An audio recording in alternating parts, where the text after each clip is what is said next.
guys! Good morning! Nagluto ako ng bagoong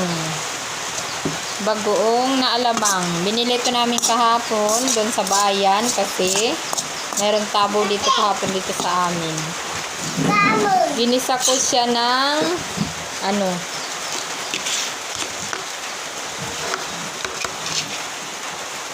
ginisa ko lang siya, tsaka nilagyan ko ng konting baboy.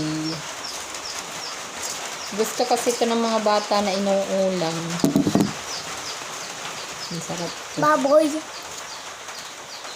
Yung mantika niya, healthy yan kasi ang ginamit ko na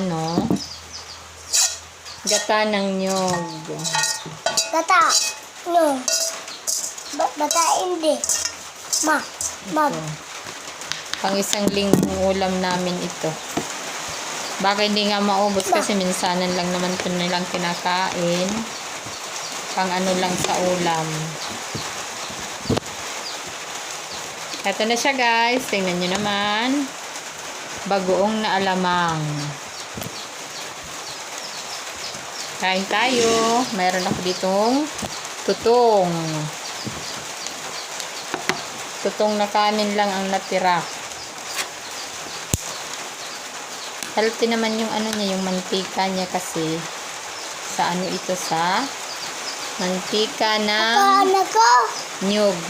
Gata kasi ang ginamit ko. Kain tayo. Thank you for watching. Bye-bye.